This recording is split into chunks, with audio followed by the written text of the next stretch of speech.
Hai Mbak Maria. Oh, tetap Zoom-nya dari Binus ya, Mbak? Kirain dari HDII. Enggak ya?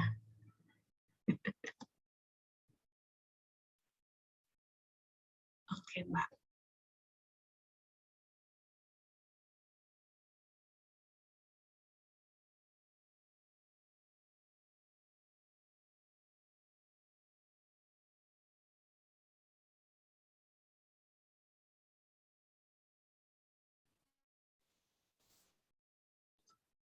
Selamat sore. Selamat siang, Bu Gina. Selamat siang. Aku buka kamera. Halo, Bu. Apa kabar, Bu? Sehat? Walafiat. Aduh, batiknya cantik, Bu. Biru. Aku mau. Ayo main ke galeri di Kemang. Iya, udah buka ya, Bu, ya? Pandemi ini kemarin cukup ini ya, Bu, mencekam ya kalau untuk buka untuk umum. Iya, iya. Selama ini online atau gimana, Bu Gina? Penjualannya di Kemang gimana, Bu? Online berarti ya? Kalau selama pandemi itu memang kita lebih banyak online ya. Karena kan secara mungkin karena Tembayat sudah cukup lama ya, 14 tahun. Nah, jadi lewat online udah nggak terlalu sulit. Karena kan untuk secara kualitas dan bahan biasanya customer atau langganan udah tahu ya. Tapi memang kalau misalnya ada pelanggan baru itu ya itu yang memang agak sedikit repot. Karena bagaimanapun juga nama batik kan mesti dipegang. Betul. Makin dingin makin enak. Aku kemarin karena ada hari batik, anak-anak kan disuruh pakai baju batik nih gitu kan sama sekolahnya. Terus udah gitu pas buka lemari nggak cukup, Bu. Ya ampun, itu rasanya kayak udah 2 tahun nggak kemana-mana jadi pas buka batik udah nggak cukup, mau beli juga bingung, akhirnya pakai batik bapaknya. Iya benar-benar, kita itu sejak pandemi menjadi Golkar semua ya, golongan mekar. Iya, Bu, makanya kayaknya perlu nih jalan-jalan beli batik. Aku stoknya harus nambah nih, kayaknya udah harus ganti size. Iya benar. Iya, Bu. Tapi lucu sih, pengalaman aku selama pandemi itu malah yang banyak keluar itu malah batik, malah kain loh. Oh gitu. Oh, menarik ya, Bu. Iya, makanya aduh puji Tuhan bahwa kita nggak memulangkan atau menyetop produksi. Waktu tahun kita tuh pandemi tahun 2020 ya? Ya, mulainya 2020 ya, Maret kalau nggak salah. Ya? 2020 Maret, Bu. Bentar lagi udah mau 2 tahun. 2020 ya? Iya, nah itu. Nah, padahal saya kan sempat waktu itu saya pikir, aduh gimana ya? Saya nggak berpikir sama sekali bahwa ternyata si batik tulis itu malah lumayan. Saya jadi kemarin tuh berpikir, waduh gimana ini kalau misalnya baju tuh orang nggak merasa harus beli karena nggak keluar. Ibaratnya pakai baju separuh bagus saja, yang bawah nggak perlu bagus nggak apa-apa karena Zoom. Aduh, padahal kalau pakai batik enak, Bu. Angin-angin, Bu. Apalagi kalau halus batiknya. Kayak tadi aja saya sehari-hari biasa kan saya pakai kain ya. Iya. Terus tadi saya loh kalau pakai kain nggak kelihatan ya, jadi saya pikir biasa aja biar kelihatan batik. Aku pakai batik setengah, Bu, batik. Mainnya polos. Halo Bu Indra, apa kabar? Halo Mbak Gina. Halo. Kabar baik. Salam kenal Halo, Mbak Uli. Salam kenal Ibu. Aku sering lihat Ibu kalau di kampus. Mau menyapa gitu? malu. Iya, Bu. Saya dosen interior, Bu. Sering banget kalau ketemu di AOC ya, Bu. Lantai 2. Saya nggak begitu hafal sih. Kalau yang muda-muda Wah, aku berarti Iya. termasuk yang tua karena Bu Indra, Bu Indra Bukan. hafal aku. Kalau di kampus maksudnya, kalau di kampus kan kenalnya sama yang apa ya, yang masuk ke masuk ke BINUS-nya hampir bersamaan. Tapi kalau sama yang setelah itu kan nggak begitu kenal. Beda Sehat ya, angkatan. Bu. Kenapa? Sehat, Bu. Alhamdulillah. Alhamdulillah. Udah 2 tahun di rumah. Kan Iya, daring. 2 tahun di rumah. Betul ya, Bu. Kalau aku sih sejak Maret hampir tiap hari malah pergi karena kan kebetulan kami 3 sekolah itu kan membuka sentra vaksin Serviam, inisiasi dari 3 sekolah. Nah, jadi hampir tiap hari akhirnya ke sentra vaksin. Aktif terus ya, Bu? Masih. Untuk jadi volunteer vaksin ya, Bu? Wah. Masih. Nah, ini nanti minggu depan mau ke Jogja Cangkringan karena vaksinasi yang kedua di sana. Kita kan juga gitu. selain karena kalau kita di Jakarta hampir udah sebagian besar sudah ya, jadi kita mulai merambah ke daerah-daerah pinggiran luar Jawa. Soalnya kita juga nggak boleh ke kampus sih, Mbak Gina. Kalau kan hanya yang sudah terdaftar aja, dosen yang terdaftar, yang masih muda-muda yang boleh ke kampus. Itu pun prokesnya sangat ketat dan hanya boleh di kelas 1,5 jam. Terus keluar nanti disemprot lagi kelasnya. Iya, betul. Gitu. Iya. Ya, saya beruntung karena yang sepuh jadi nggak kebagian yang di kelas, kebagian yang online. Tapi memang seperti mimpi loh ya, pandemi ini nggak ada yang pernah bisa prediksi, ternyata terjadi semua. Iya. Ternyata panjang ya, Bu. Saya pikir cuma 3 bulan. Kemarin kan lockdown pertama 3 bulan ya. Terus mikir udahlah nanti mungkin masuk lagi. Ternyata sekarang udah mau 2 tahun, Bu. Saya langsung ya. Yang ngeri nanti yang habis Desember nih, takutnya kan seperti kemarin yang habis Lebaran itu kan terjadi lonjakan berbarengan dengan masuknya yang itu ya COVID Delta itu ya. Iya. Nah, ini semoga nggak ada varian baru dan nggak terjadi gelombang ketiga gitu. Iya. Karena nanti kita mandek lagi, repot lagi, kasihan para pengrajin. Kan dianggapnya sudah seperti zaman dulu itu, jadi apa?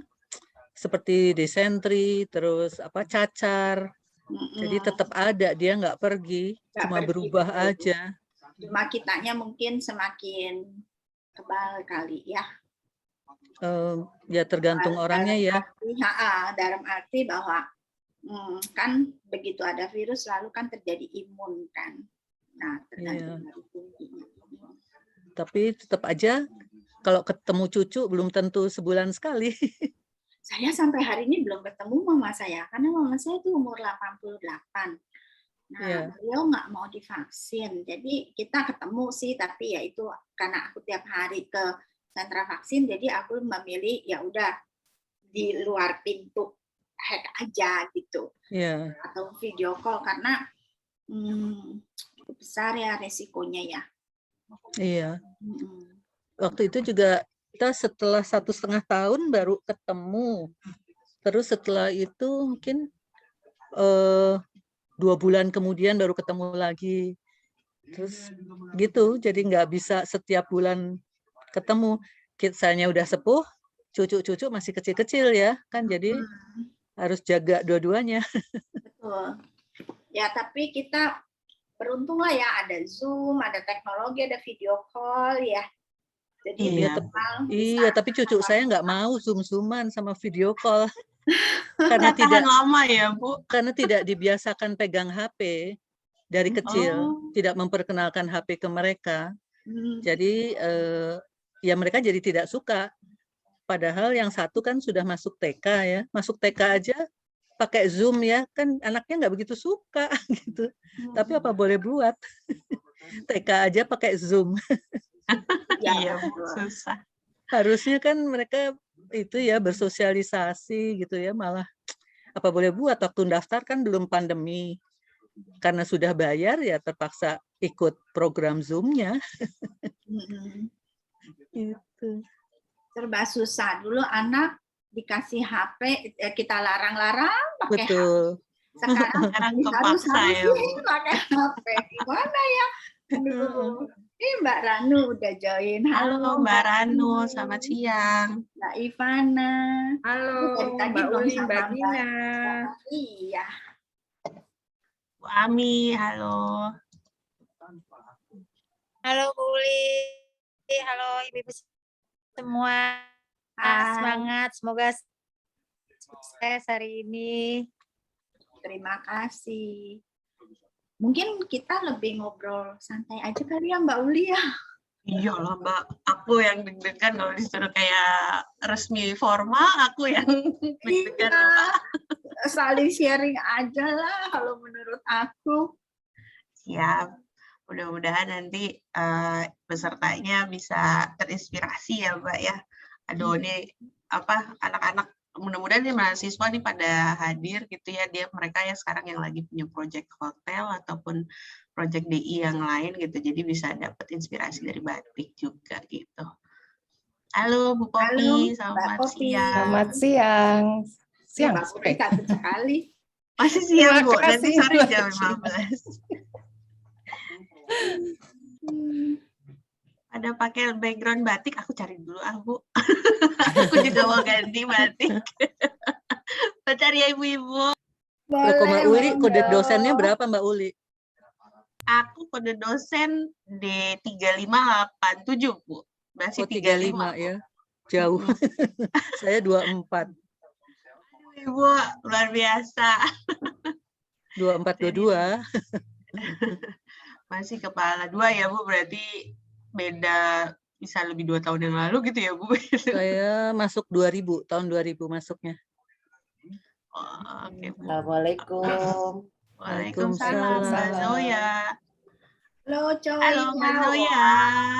Hai. Hai Coy. Ganti dulu backgroundnya batik ya Mbak. Izin dulu bentar ya. Coy, kamu Trisakti angkatan berapa sih? 85, Mbak. Oh ya, berarti setahun. Kita cuma selisih setahun ya? Ya. 6 tahun di bawah ya? Mbak sama Asih kan? Iya. Kemarin kita baru reunian loh. Iya, aku lihat fotonya. Udah lama tuh si Asih nggak ikutan, tapi dia ikut sekarang. Kemarin tumben. Asih, biasanya dia kan nggak pernah mau ikut tuh reuni. Kemarin ikut dia reuni 84. Aku juga dari sekian lama baru kemarin ikut. Tapi karena juga baru ke kontak lagi dan Angkatan 84 kan seru kemarin. seru. Mbak Popi apa kabar? Temunya di sini. Iya, kemarin mau nyusul katanya nakal. Aku kan nggak janji nyusul, kan nggak bisa. Lihat siapa yang nongol nih. Sini, dekat sini. Tuh. Wah. Ada Kok berdua gitu? Bisa dong. Oh, lagi di Wilson ya? Ketahuan. Kan sama Mr. Wilson, jadi mau gimana ya, Mbak? Bu Indra, apa kabar Bu Indra? Baik, Mbak. Oh, Mbak, saya seni rupa Trisakti. Iya. Oh, saya kan di ValTL. Iya kan udah cerita waktu itu. Iya. Ini saya baru buka itunya IG-nya. Mbak Soyan yang mana ya? Mbak Zoya itu adik ipar saya. Ya, kita anggap adik ipar. Udah jadi keluarga. Emang keluarga, bukan udah jadi keluarga. Ya memang udah jadi jeng-jeng gitu kan. Tiba-tiba. Udah berapa? Hampir 25 tahun. Iya kali ya. Udah sampai segitu lama ya. Wow. Hebat berarti Setia sama si Bimbom. Mbak Coy. Ranu. Tuh dia victimnya datang tuh. Aduh, aku nggak dapat izin keluar ya. Ih, sebel deh Ranu. Dasar. Terus sudah ada. Lu di mana? Di rumah? Di rumah lah. Terus sekarang ngapain? Sekarang kita mau ngapain nih? Minum-minum kopi? Ayo. Yang mulai lo kan ya? Ya. Coy, yang mulai kan Mbak Coy Ulita lagi dulu. cari batik. Mau apa? Mau ngapain? yang ngomong duluan maksudnya. Oh, sekarang nih. Present nanti. Kirain sekarang. Oke. Presentasi. Oke, siap. Mbak Popi. Sebentar ya Mbak, lagi izin lagi ganti ini batik, background batik. Silahkan Mbak. Aku backgroundnya kayu tadi, anak interior banget ya. Bagus kok kayunya, Mbak. Aku boleh cerita nggak? Dulu Boleh. aku kan jadi art programmer tuh tahun 90-an. Terus kita juga memang memakai wastra, ada yang songket, ada batik lawas. Sekarang kita rada, ya aku menyesal.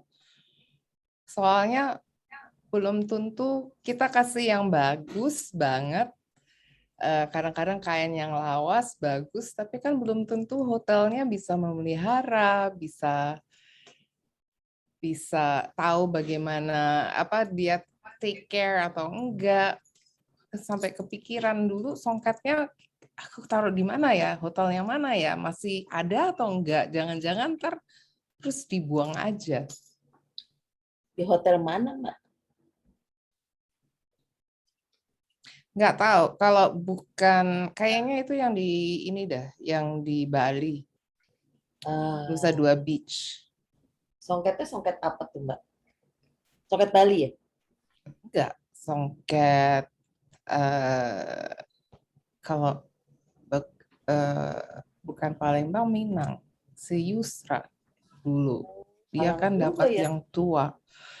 Terus kita bikin ininya, mattingnya dari silk, tie silk.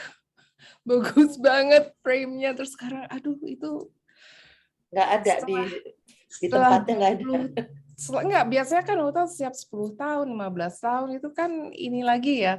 Nah, sekarang songket itu kemana gitu. Oh, mesti tanya kali ya ke hotel. Mungkin juga manajernya udah ganti, Mbak. Ya itu. Loh, dulu kan misalnya Grand Hyatt Bali, itu tahun berapa, tahun 90-an, itu dana untuk artnya aja ya, itu $1 juta loh. Setelah itu nggak ada, setelah itu kita ke hotel-hotel lain, mereka, oh kita nggak ada uang ya untuk art. Sekarang mah mereka udah ini kok sama art ya, hotel-hotel itu.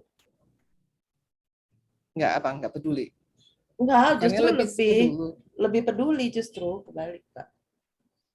Iya, kalau dulu kan aku mesti berapa kali rapat bilang, kenapa perlu art, kenapa bukan istrinya Bapak yang harus bikin artnya, tapi harus yang profesional.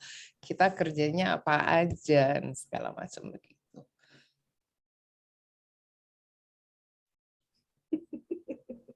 Capek lah. Uling udah cantik. Nah, udah itu pakai dia. batik dia. Kok lu keluar lagi?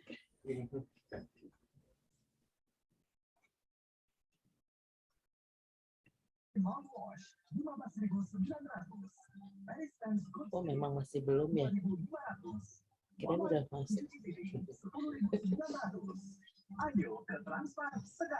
Ada Ami. Ami, apa kabar, Mi? Hai Mbak Joy. Baik-baik Mbak. Lagi nyambi-nyambi. Maaf nggak online. Nggak on cam. Iya. Nggak apa-apa kayak. Terima kasih ya Mbak. Iya. Ini adik kita juga Mbak Gina. Anak interior juga sama. Siapa nih? Si Amerina. Oh, Amerina dari. Ya, panggilannya Ari. Junior saya Mbak, junior. Aku juga super junior kok. Super junior. Udah jadi suju ya Li ya, kalau di Uli. Junior.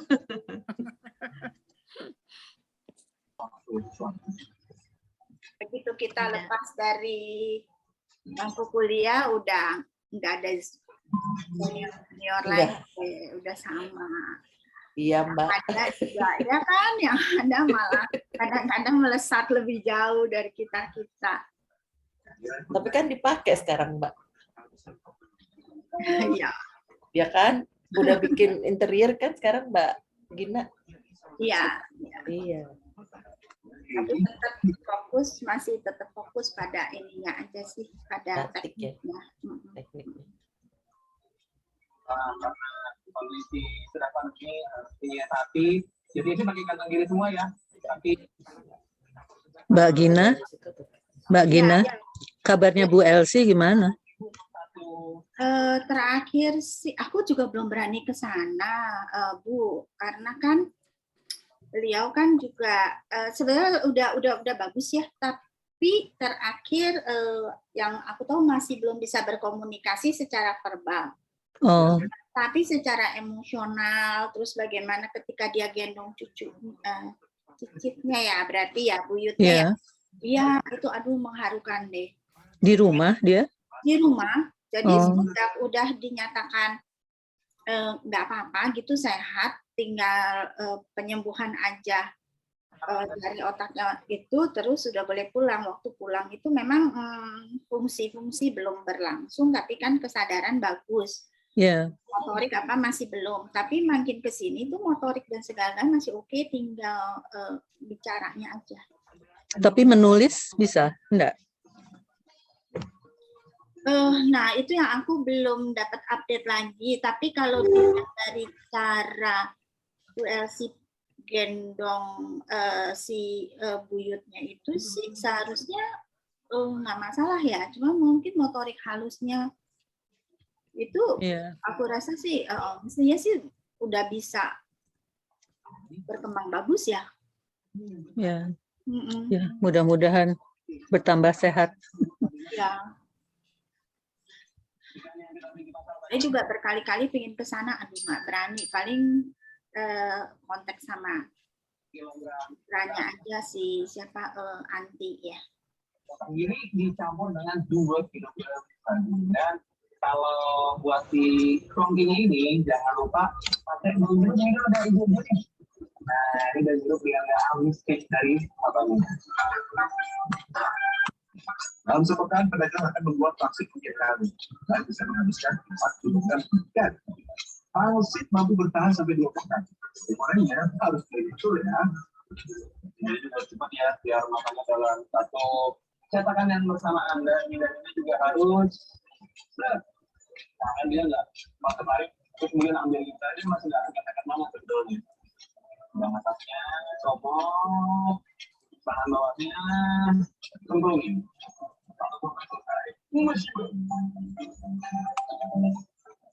Sekarang menggunakan kulit yang lebih tebal dan rasanya sempurna. Ya, kita. Ini yang jadi co-host siapa? Cuman aku.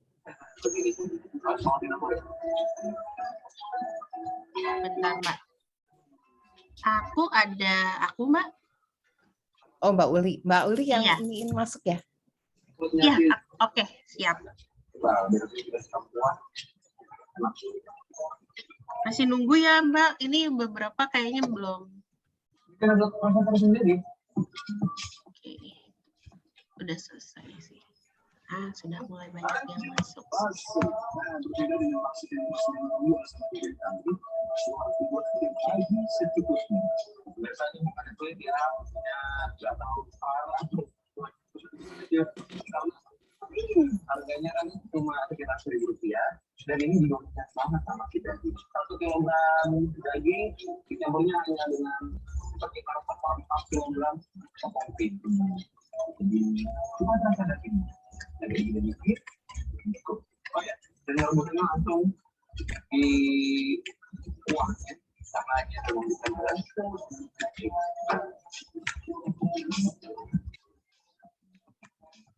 tapi jangan jadi sebuah palsu ya.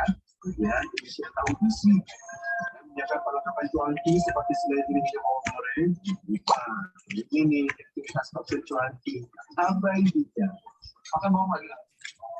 Gini aja, kita dorong ya, lagi hijau. 14 udah dari ini aja. Gurih-gurihnya? Gurihnya kan nggak ada gininya. Oh, oke. Oh, sama tadi yang rebusan bakso, rebusan tahu itu kan pakai dagingnya ya. Kalau yang mau makan cuanki, sambalnya tidak ada sambal merah. Nggak pakai bawang banget. Ini cabai hijau. Pedas-pedas dan harus sebagai bisa seperti ini. Jadi kita makan pendidikan. Kalau biasanya saya makan di penghujung hari, jadi makan di tengah apa. Setelah ini kita akan liburan.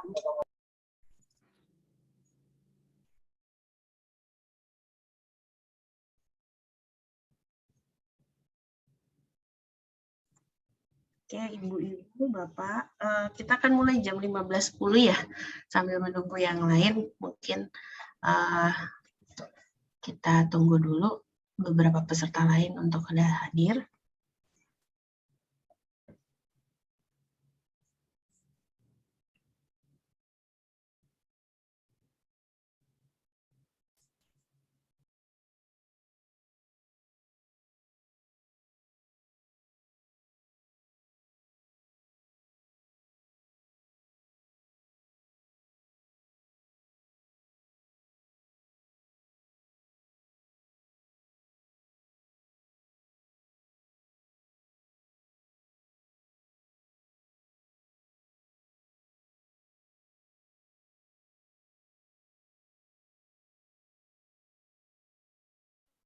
Mbak Uli itu batik belakang itu batik apa, Mbak?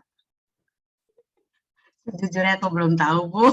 Tadi ngambil yang paling cepat aja yang bisa di-save. Maafkan, Mbak, aku masih tadi mencari-cari, kok susah sekali cari yang high rise. Tapi ternyata ini lumayan oke. Apa, Mbak, kira-kira Mbak ini batik apa? Wah, mesti tanya sama Mbak Popi sama Bu Indra nih. Iya. Kalau warna sih memang warna pesisiran ya. Ya, lebih cerah ya, Bu. Aku izin share lagu ya, Bu Ibu, nggak apa-apa ya, sambil mengisi sebentar ya. Ya. Di sana tempat lahir beta, dibuai dibesarkan bunda, tempat berlindung di hari tua sampai akhir menutup mata.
pusaka abadi nan jaya Indonesia sejak dulu kala selalu dipuja-puja bangsa.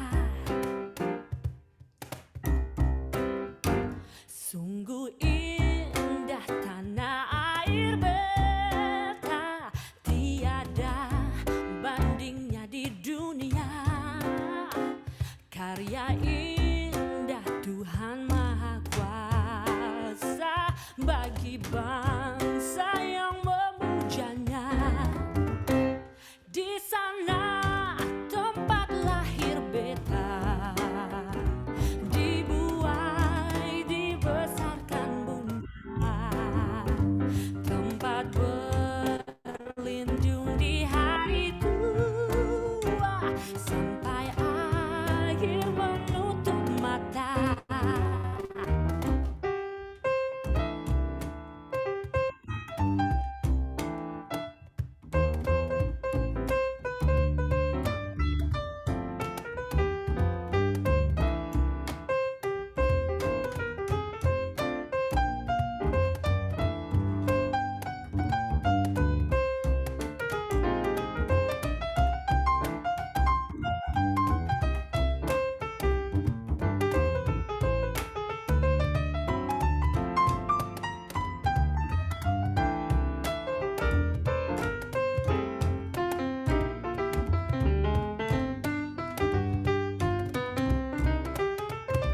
Di sana tempat lahir beta, dibuai dibesarkan bunda, tempat berlindung di hari tua sampai akhir menutup mata.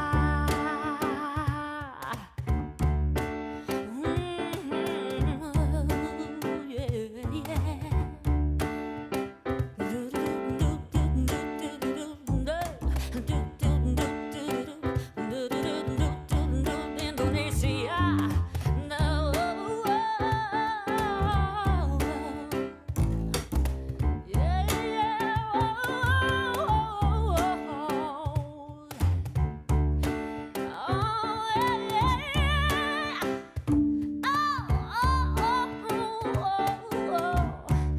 Indonesia, yeah.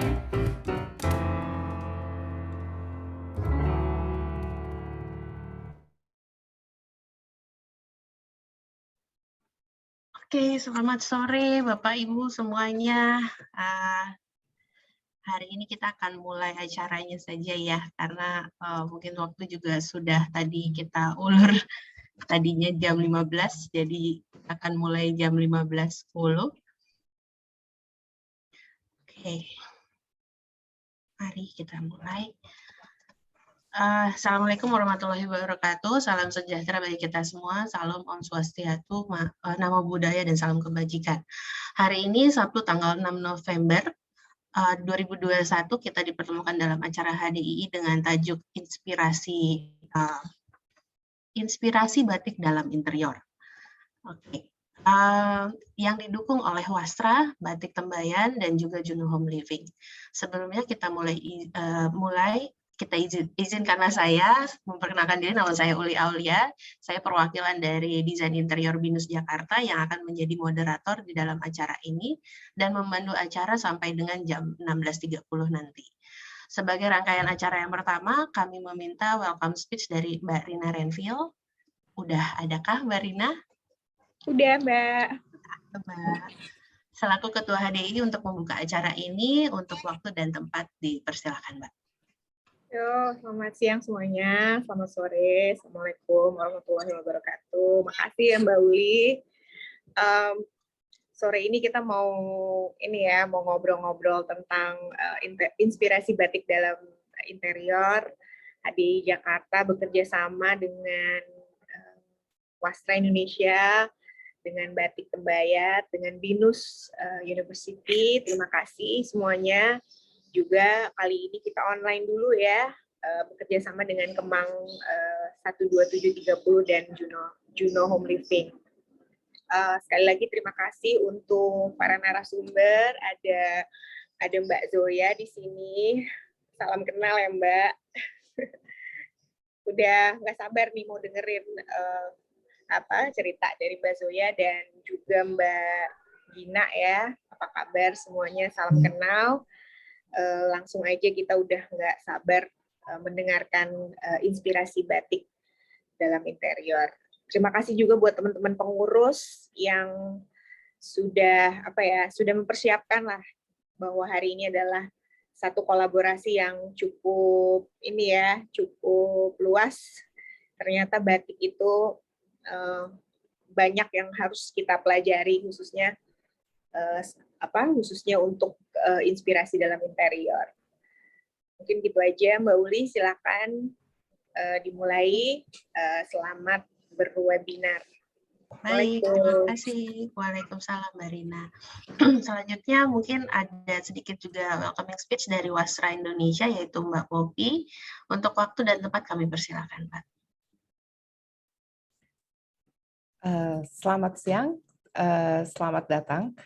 Kita dari Wasra Indonesia senang dan bangga sekali bisa berkolaborasi dengan HDII DKI Jakarta, BINUS, dengan Batik Tembayat, dan Mbak Zoya serta Juno dalam rangkaian acara IKAT 2021 di Kemang.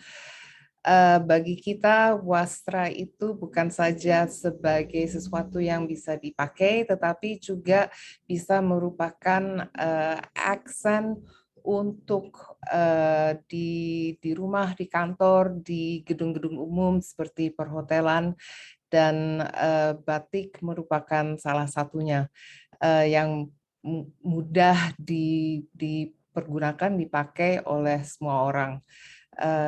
Terima kasih atas kerjasamanya. Terima kasih kepada semua yang telah hadir pada hari ini. Mari kita menimba ilmu dari Mbak Zoya dan Mbak Gina hari ini. Terima kasih. Terima kasih Bu Poppy.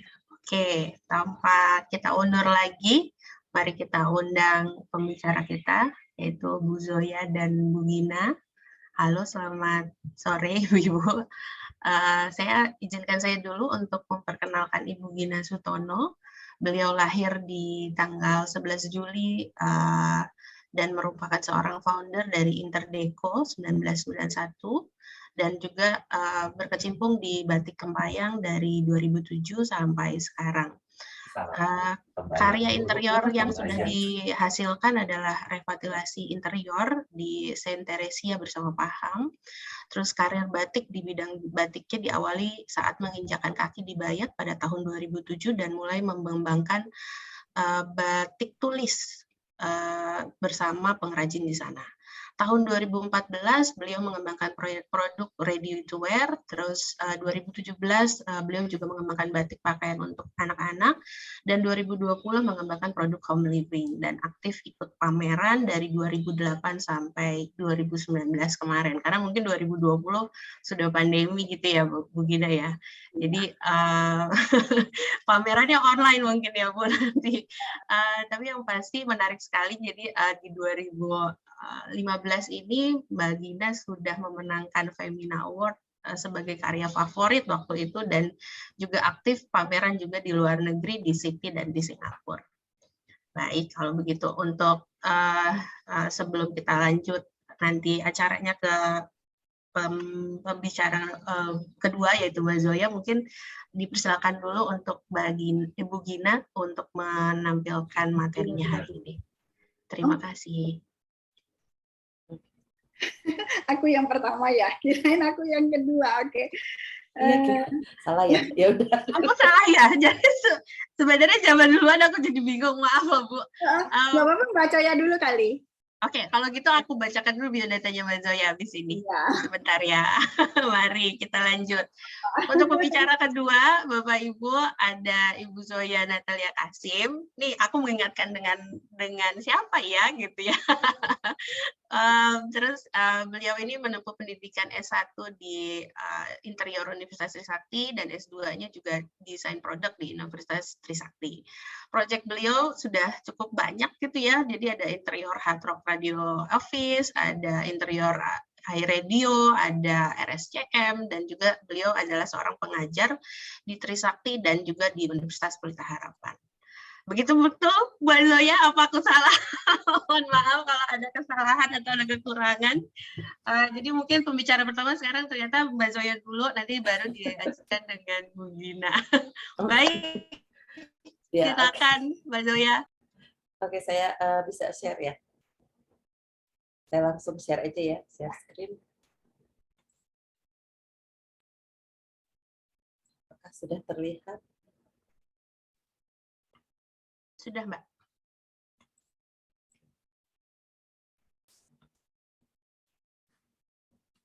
Assalamualaikum warahmatullahi wabarakatuh. Apa kabar semuanya? Saya akan membawakan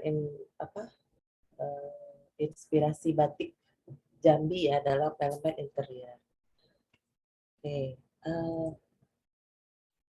seni kriya batik itu diawali di Pulau Jawa, tepatnya di Jawa Tengah.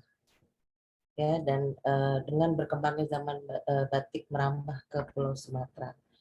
Salah satunya batik Jambi.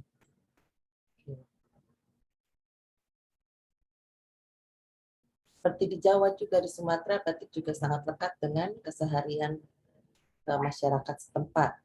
Keberadaan batik itu pernah jaya di masa Kesultanan Melayu, yang terus dikenakan oleh kalangan atas saja. Kekayaan motif atau ragam hias Jambi itu dimiliki oleh semua bangsa Indonesia yang berasal dari berbagai suku di seluruh Nusantara, yang merupakan budaya berwujud pada umumnya motif atau ragam hias yang mempunyai nilai makna yang perlu dilestarikan keberadaannya. Pada saat pemerintahan Sultan Melayu berakhir, perusahaan batik Jambi pun menurun drastis. Sekarang ini mulai redup dan hampir punah karena kurangnya pengetahuan masyarakat tentang batik Jambi dan sedikitnya pengrajin yang tersisa. Oleh karenanya, pengetahuan mengenai batik Jambi tidak terlalu dikenal di berbagai kalangan. Motif-motif batik ini juga mulai dikembangkan dan dicoba diaplikasikan ke dalam produk-produk penunjang interior. Saya coba dengan tampuk manggis ya, yang begini ininya. Bisa dibuat seperti ini, motifnya lalu dikembangkan menjadi seperti ini, yang disesuaikan dengan bahan yang dapat mempengaruhi pola atau komposisi dari motif-motif batik tersebut ya. Itu bisa diterapkan umpama dibikin sebuah cermin, lalu dibikin menjadi lampu di atap ya, lalu bisa juga menjadi lantai ya, sebagai lantai. Lalu bisa juga menjadi artwork ya, menjadi seperti ini. Lalu ini contoh penerapan tampuk manggis tadi di sebuah lounge dalam hotel ya. Dia bisa menggunakan bahannya akrilik, warna putih susu, terus motifnya sendiri menggunakan bahan dari metal, terus bisa difungsikan sebagai penerang ruangan.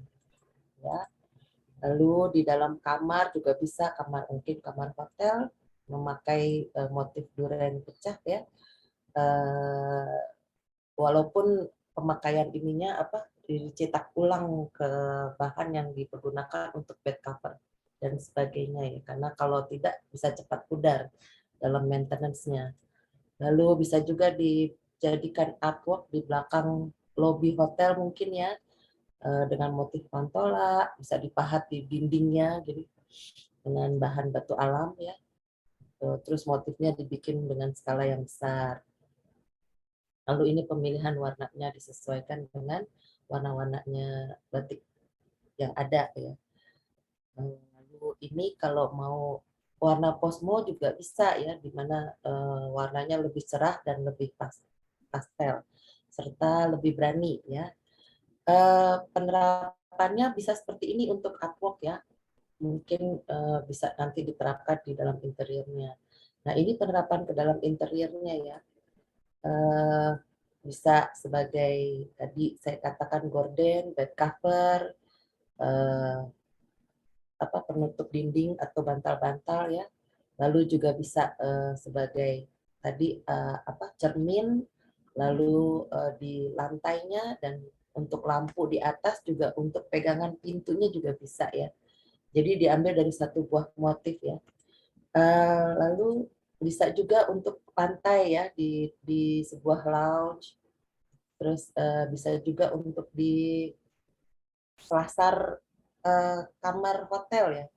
Jadi bisa dibuat sebagai ini, terus bisa buat lantainya sebagai karpetnya ya. Lalu dengan warna ini tadi, warna postmodern bisa dibuat seperti ini. Jadi dari tampuk manggis itu bisa berbuat macam-macam. Ini juga dari tampuk manggis ya, bisa di ceiling sebagai lampu, bisa di kolomnya. Lalu bisa ini yang tadi artwork bisa dipergunakan mungkin di lobby atau di sebagai hiasan dinding ya. Ini juga artwork dari Pantola ya kalau nggak salah ya. Nah, ini hasil kerjasama kami waktu itu dengan Juno ya, Juno Home ya, Juno House, Juno Home, oke, yang di Kemang. Waktu itu kami mencoba mengaplikasikan batik ke dalam interior di Juno Home Kemang ya. Dengan Wastra waktu itu kita bekerja sama ya. Waktu itu kita mencoba membuat ini dengan motif batik sisir ya, batik peranakan. Sorry. Terus ini ada lagi batik dari sama dia bisa buat ini di hiasan untuk meja, lalu untuk hiasan untuk di ininya, untuk bantalnya, hiasan dinding, terus dekor ya, terus bisa juga dipergunakan di ini ada lukisan batik di atas batik ya, karyanya Bapak Latif ya, dari Binus. Lalu bantal-bantalnya juga dipakai dari ini, lalu di mejanya. Lalu untuk ini juga ini mempergunakan Juno Home ya.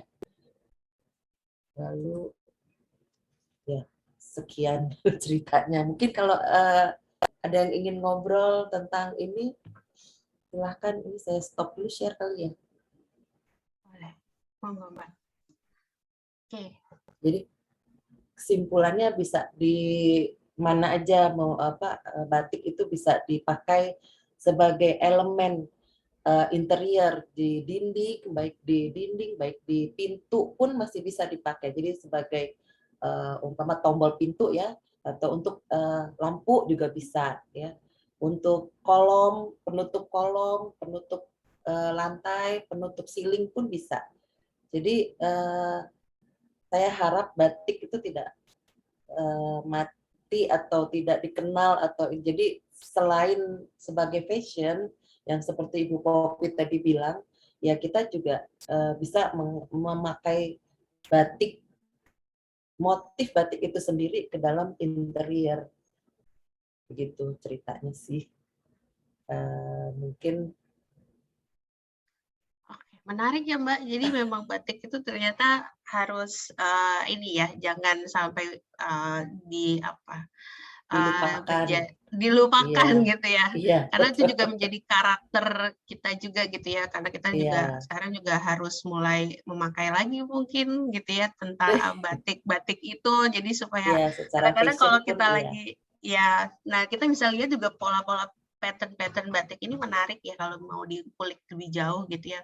Mungkin Betul. banyak arti-arti sendiri yang kita bisa ambil untuk menjadi inspirasi. Oke. Betul. Mungkin kita buka dulu tanya jawab atau gimana, Mbak Boleh, Zoya? silakan, iya. Kalau Oke. ada yang mau Untuk bertanya sesi atau ini gitu atau mau ada diskusi gitu ya, nggak apa-apa juga ya mungkin diskusi terkait boleh juga. tentang interior, batik pada interior gitu. Silakan kita buka pertanyaannya dulu. Mungkin ada Bapak Ibu yang mau bertanya atau mau share juga cerita tentang mungkin proyeknya di luar sana yang terinspirasi dari batik. Silakan.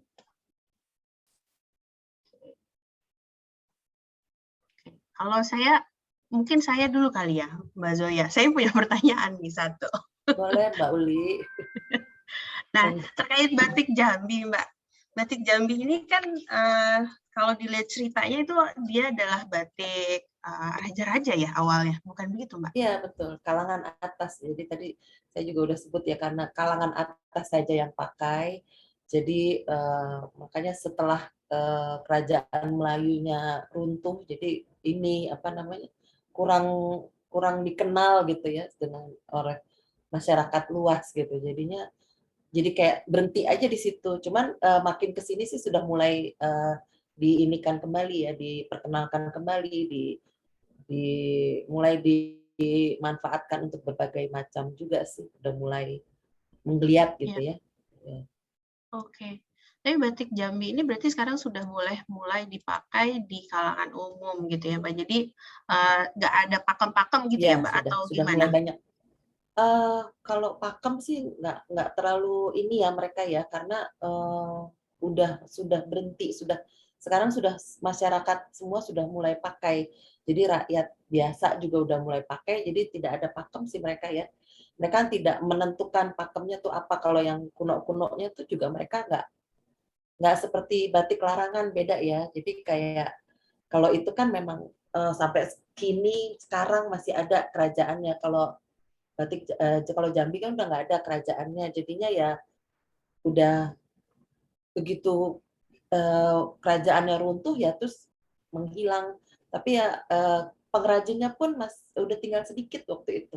Tapi dengan mulai kemerdekaan, terus waktu itu zaman Soeharto, terus zaman makin kesini makin mulai dikembangkan kembali. Jadi mulai ditiru-tiru gitu kan, batik-batik yang sudah ditemukan zaman dahulu.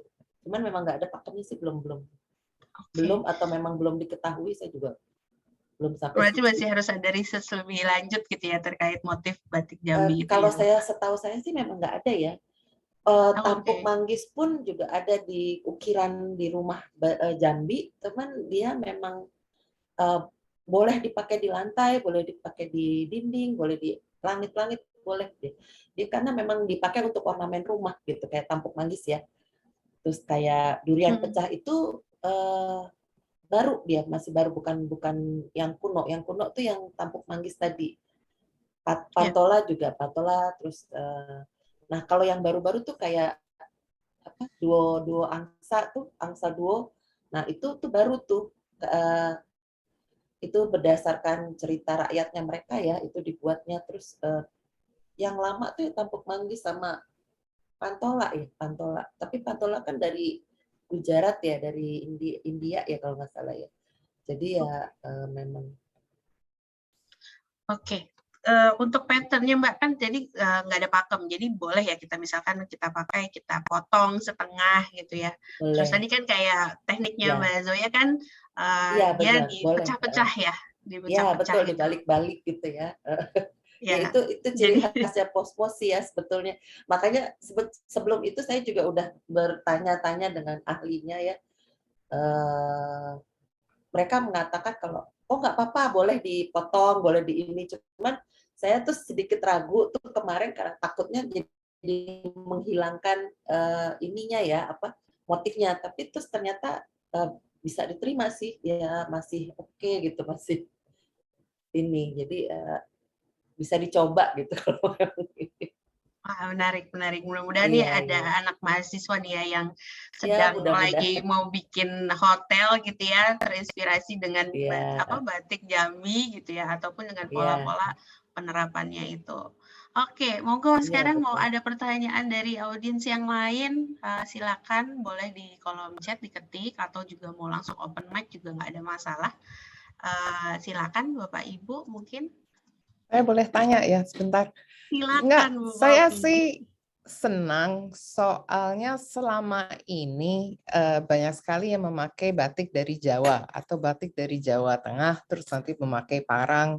Kemudian kalau ada orang-orang dari keraton, mereka melihat bahwa pemakaian motif parang untuk lantai, untuk yang lain-lain, bagi mereka merasa loh kok ini kan motif yang agak istimewa bagi mereka atau sakral, kenapa dipakai menjadi untuk lantai.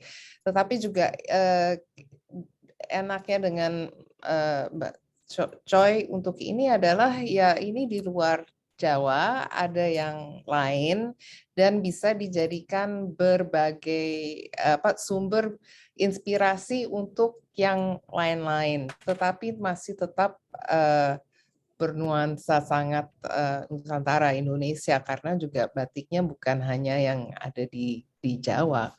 Ini aku senangnya itu dan warna-warnanya kan ada yang merah tua dengan hijau. Menurut saya itu juga warna-warna yang sangat sangat kaya dan dalam ya.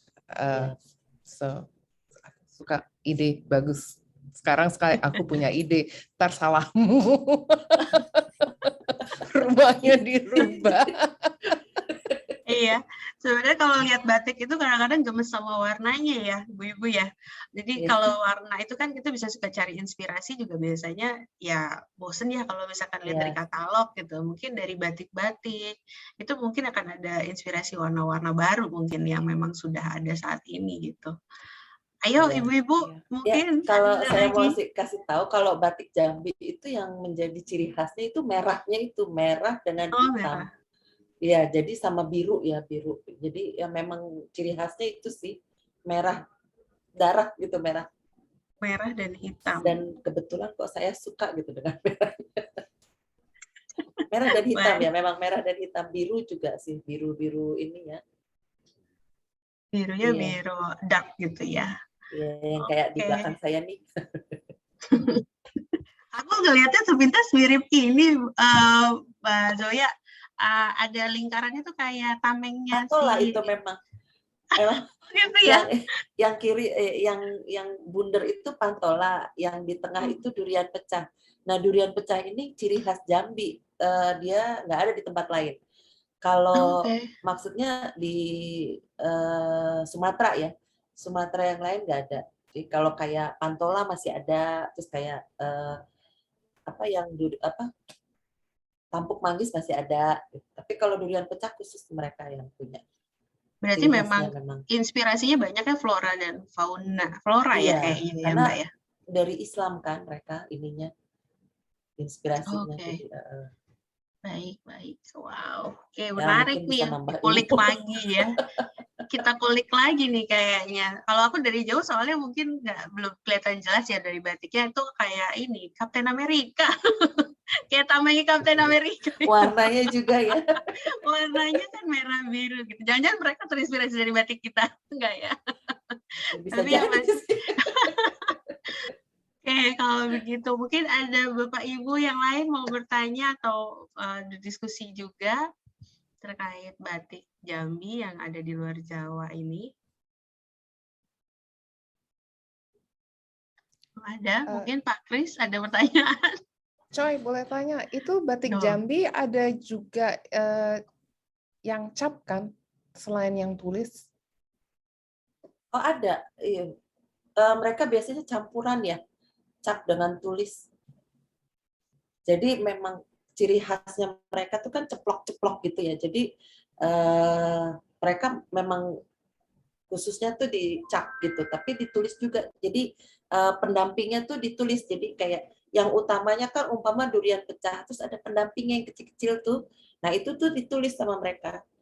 Jadi mereka biasanya yang mahal itu kain Jambi yang mahal itu biasanya perpaduan antara dua teknik itu ya. Oke. Ya. Ini ada pertanyaan Mbak Uli dari Bening Intan. Izin bertanya, arti dari warna biru dan merah dalam batik Jambi itu apa ya? Kenapa warna merah dan biru? Monggo Mbak Zoya. Mungkin sudah ada riset selanjutan, Mbak, tentang warna. Kenapa warnanya merah dan biru? Mungkin berani. Karena yang ada di itu apa namanya di hutan di sana di Jambi itu menghasilkannya merah dan biru juga hitam. Apa ya dari bahannya itu apa gitu. Nah itu tuh memang cuma ada di sana di Jambi. Warna merah itu cuma ada di Jambi. Warna campuran itunya apa bahannya. Jadi makanya menjadi ciri khasnya mereka gitu. Nah, saya lupa namanya apa. Maaf ya. Tapi mungkin nama bahannya. Tapi memang cuma ada pewarnaan di sana. alaminya Gitu. ya. Iya, Pewarnaan betul. alaminya ya dari hasil Betul. pewarnaan alaminya memang Iya. warnanya merah. Kalau birunya Caranya bukan sendiri mengkudu ya? Bukan. merah. Oh iya, bukan ya, Mbak? Bukan mengkudu mereka. Bukan. Ada kok. Dan bukan saya dari yang lupa. manggisnya. Bukan juga. Manggis tuh biasanya biru keluarnya, bukan merah ya. Mungkin kalau warna aslinya seperti buah manggis, tapi bukan manggis. Ya. Dia bukan, bahannya bukan dari manggis. Ada kok pohonnya, tapi saya lupa, mesti buka ininya dulu. Biasanya Ya, mungkin nanti bening akar saya mengkudu bisa ya. kirim ini. Tesis saya nanti ada lagi Kenapa? mungkin tadi kan bening yang nanya bening intan ya. Mungkin ya. Sudah ada pertanyaan lagi dari nanya ya, bukan nanya sih sebetulnya mungkin ke Mbak Zoya mungkin ini kan warna-warnanya ini yang tadi melanjutkan yang tadi ya. Warna-warnanya ini berarti warna-warna buatan ya, berarti bukan warna-warna alami buatan. yang dipakai. Buatan ya. Oh, alami Mbak, alami. Oh, alami. Alami kalau Warnanya yang alami. aslinya alami ya. Cuman sekarang karena makin ke sini ya makin banyak, udah mulai banyak yang sudah campur dengan kimia. Warna sintetis Iya. kali ya. Iya, sintetis. Awalnya sih semua alami, merahnya merah alami. Biasanya pakai mengkudu dan indigo sih. Indigo ya betul, tapi kalau yang merahnya sih bukan mengkudu, bukan. Ada kok namanya saya lupa tapi Zira. Apakah zira? Ya. Jadi memang tapi sayangnya Jambi kan lupa, beneran lupa. Jambi kan punya ciri khas banget nih ya. Jadi memang yang dari apa tadi buah manggis ya, Mbak Zoya ya. Ya betul. Ya. Mungkin nanti tampuk manggis, bukan buah manggis loh. Tapi jadi ini tampuk manggis itu motifnya, warnanya bukan dari buah manggis. Iya. Motifnya itu kan itu ya. Motifnya ya. Jadi kayak dia kayak pengulangan gitu ya. Iya, ceplok-ceplok, diceplok-ceplok gitu jadi pengulangan. Iya. Ya. Ini mungkin nanti memang motif itu ciri bisa khasnya. Jadi jadi memang motifnya, ciri khasnya motif Jambi itu begitu, diceplok-ceplok. Terus nanti yang utamanya yang utamanya tuh tampuk manggis, nanti terus ada pendampingnya. Nah, pendampingnya tuh yang di sela-selanya tuh. Jadi penuh kan. Kalau dilihat yang ini nih di belakang saya nih kan begini nih. Dia ada yang utamanya terus ada pendampingnya. Nah, itu. Pendampingnya jadi tuh kalau ditulis. Ya. Oh ya.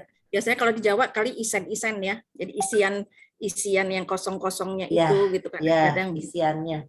Ya. Kalau kayak gini ada tumpal nggak ya, Mbak Zoya? Betul. Tumpalnya dan ciri khasnya tuh dia bukannya rapih ya, tapi lobor gitu. Kenapa? Karena penggunaan cantingnya setahu saya memang beda. Karena mereka sedikit banyak ada pengaruh dari dalam perang. Yang sebelah kanan itu yang mereka lebih globor gitu loh, Mbak. Karena bentuk cantingnya memang berbeda, Mbak Zoya. Iya. Beda dengan yang di Jawa, ya. Oh ya, berarti mungkin karena pengaruh alat juga mungkin dari efeknya ya. Efeknya jadi berbeda ya, itu yang mungkin juga jadi ciri khas juga jadinya. Si isen-isen itu. Oh ya. Kalau itu ada tumpalnya nggak ya, Mbak Zoya? Kalau batik Jambi. Itu buah rotan warna merahnya.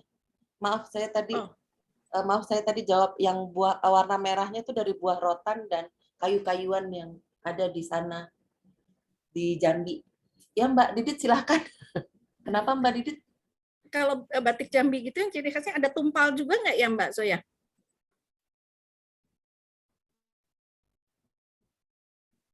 Ada, Ada ya? ada. Oke. Dia kayak ada. Dia kayak model kayak di itu di Sumatera yang lainnya ya, kayak model Betawi juga. Jadi ada tumpal itunya, iya ada. Yang kayak bambu gitu, tunas bambu gitu Mbak. Pucuk rebung ya namanya. Pucuk rebung ya mungkin. Rebung, betul. Iya betul. Betul. Udah mungkin itu aja. Thank you Mbak Zoya. Sukses terus. Masa udah Mbak? Makasih. Lagi dong. Iya, lagi saya mau kasih PR buat mahasiswa untuk kembangin dari motif yang ada, nanti dibikin inspirasi itu banget, menggunakan teknik yang batik dingin. Nah itu mungkin nanti pengennya ngasih PR-nya kayak gitu tuh. Jadi setiap daerah punya ciri khas yang nanti bisa dikembangin. Mungkin seperti itu. Untuk ngenalin juga ya mungkin ya ke mahasiswa atau generasi muda gitu. Thank you Mbak Zoya. Sama-sama Mbak.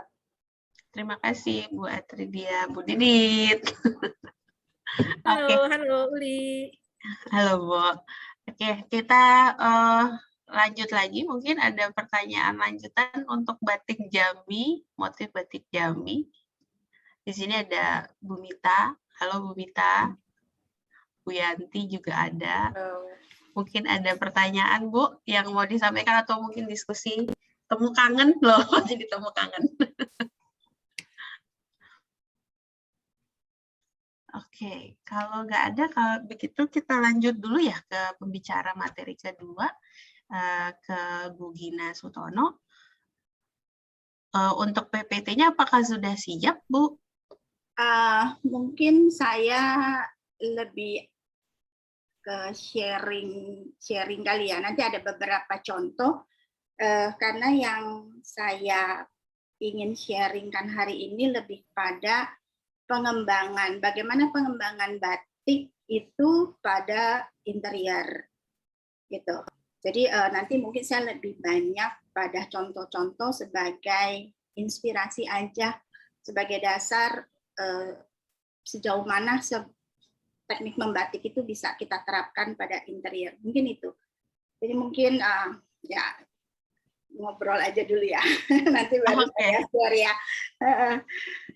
Oke, saya cerita sedikit dulu ya Bu tentang batik Jambi ya. Batik Jambi, batik Tembayan ini. Yang batik Tembayat. Ya, Tembayat tuh, Tembayat. Maaf. Tembayat. Nah, batik Tembayat ini keistimewaannya memang dinominasi warna-warna lembut gitu ya, Mbak Gina ya. Jadi gini. Jadi batik Tembayat itu adalah untuk khusus batik Tembayat ya. Jadi Tembayat itu adalah nama sebuah desa di Klaten, 12 km dari Klaten ke arah selatan yang kita kenal dengan Bayat. Nah, di situ memang motif lebih dominan pada motif-motif Solo. Nah, sedangkan untuk pewarnaan di sana ada dua macam, yaitu pewarnaan sintetis dan pewarnaan alam. Yang saya kembangkan selama 14 tahun ini memang ke warna alam. Nah, di mana apa yang saya lakukan di sana lebih banyak sebetulnya adalah memperindah dari batikan-batikan para sepuh yang sudah tidak diterima lagi oleh juragan setempat, itu yang saya kumpulkan kemudian saya proses ke pewarnaan alam. Karena seperti yang kita ketahui bahwa batik itu sendiri kan adalah teamwork. Ada pembatiknya, ada tukang coretnya, pembuat motif, ada pembatiknya, dan kemudian kuncinya biasanya itu di juragannya, yaitu di proses pewarnaan, di finishing.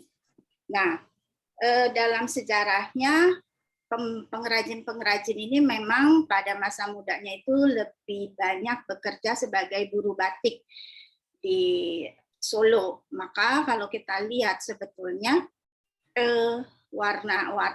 motif-motifnya itu lebih cenderung ke Solo, seperti parang, kemudian juga kawung dan seterusnya. Gitu. Itu sekilas tentang batik Tembayat ya, yang pada tahun 2020 mulai saya kembangkan ke produk home, sambil itu tetap berjalan.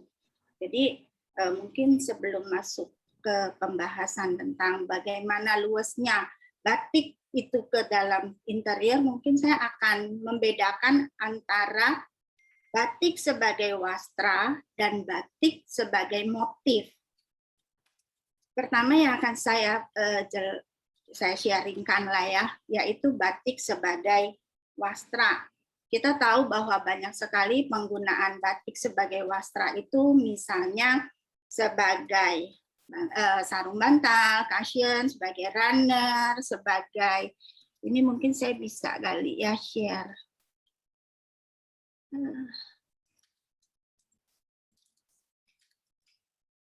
Udah belum ya? Belum, Bu. Belum kena share ya? Belum. Belum? Oke. Bisa dikirim aja, Bu. Mungkin saya yang tampilin. Masalahnya nggak rapi. Nah, belum ya? Bentar.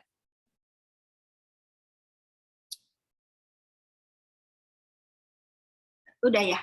Udah ke share? Belum ya? Sudah. Oke. Sudah, Bu Gina.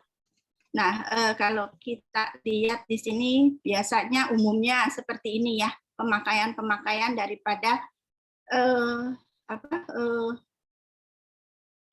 ya seperti cushion dan lain-lain gitu.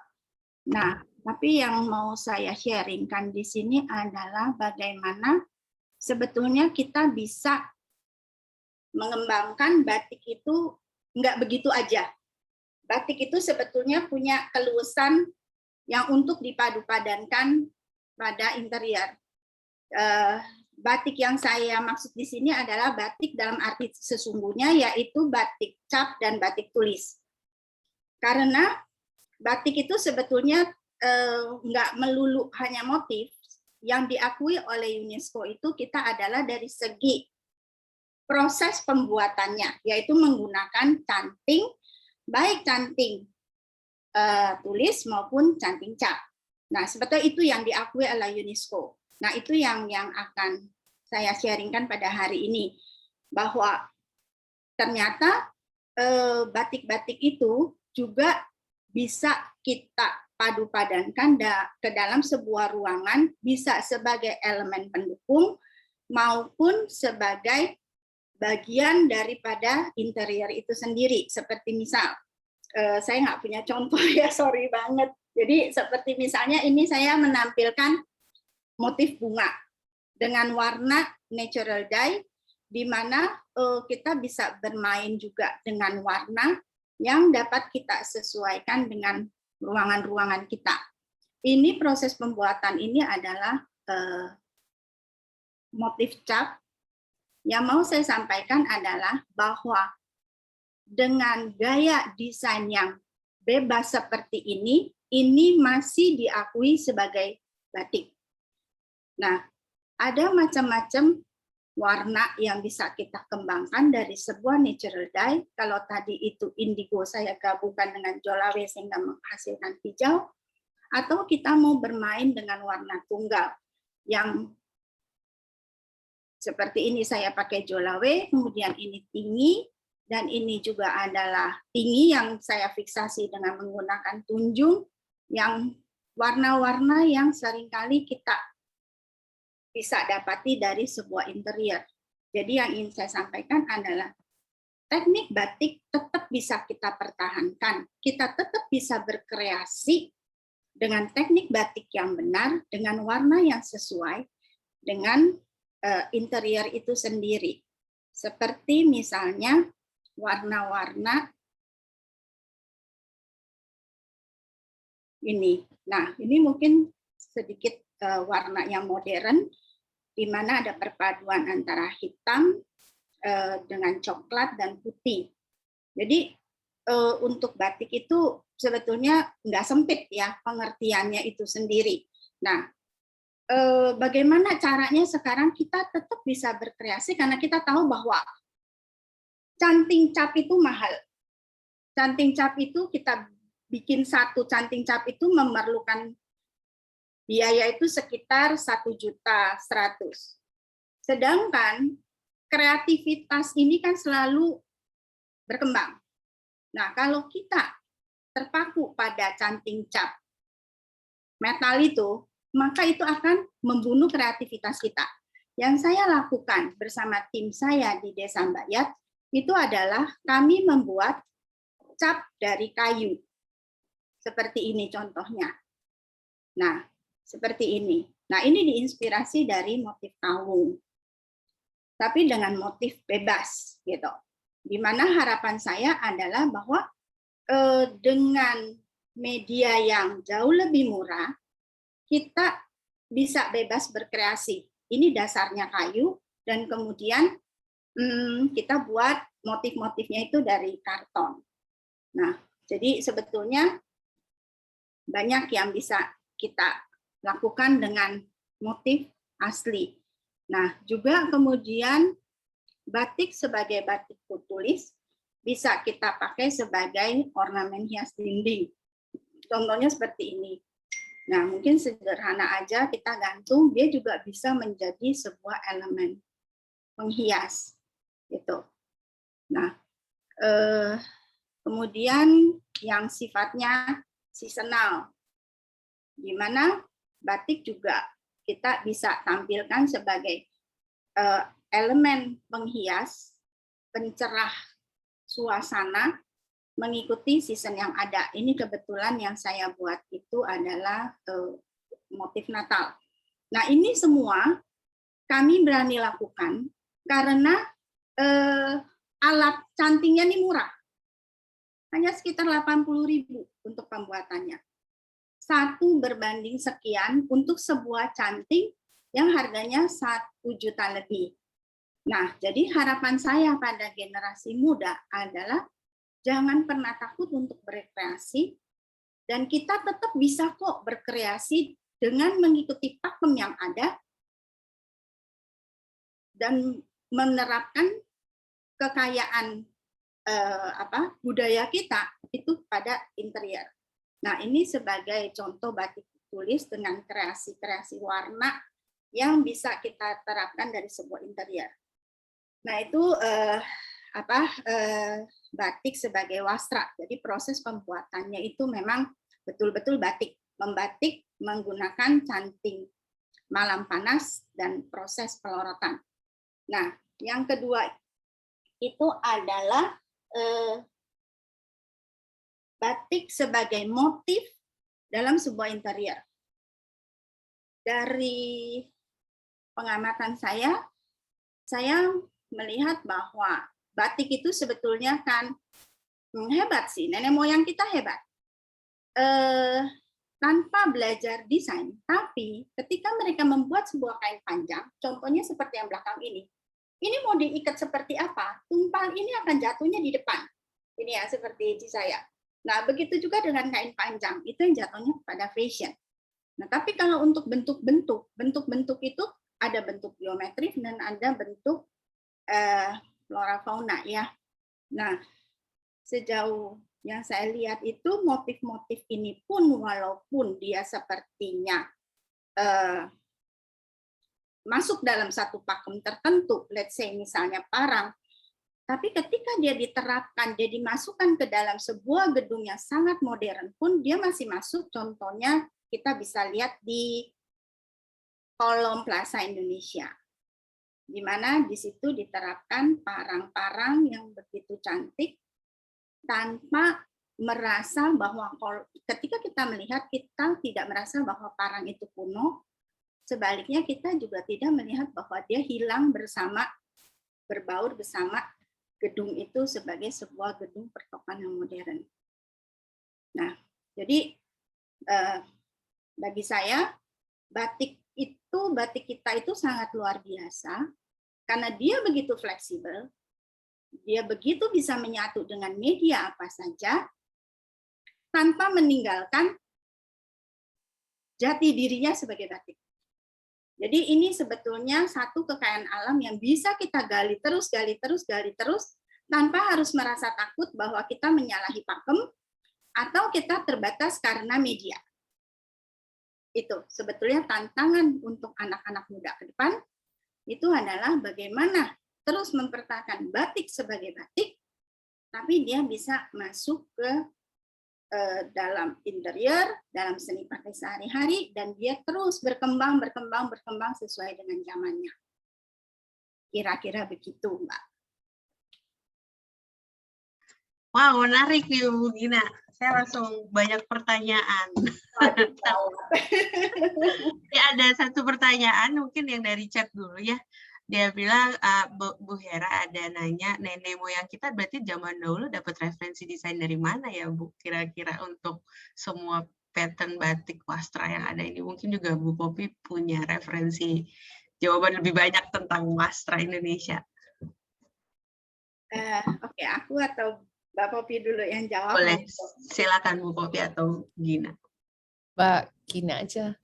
Oh iya Mbak Gina, monggo Mbak Gina. Ditambah atau diralat, dikoreksi kalau saya salah. Jadi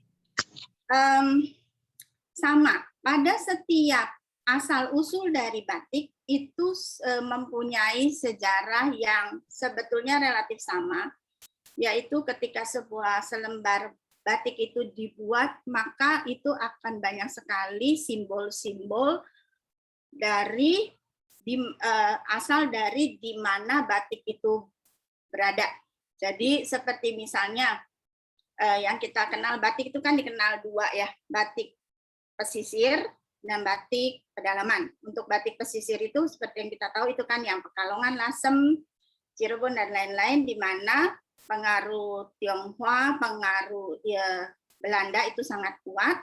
Nggak cuma dilihat dari segi warna maupun tetapi juga motif, di mana di sana juga banyak sekali mengandung simbol-simbol dari upacara keagamaan atau budaya dari masyarakat Tionghoa, masyarakat Jawa, masyarakat Belanda itu ada. Kita bisa lihat sebagai contoh misalnya kalau yang batik pesisir itu ada, kalau pernah lihat mungkin yang diambil dari cerita rakyat si topi merah, kemudian kalau kita lihat pengaruh Tionghoa itu ada buketan dan seterusnya.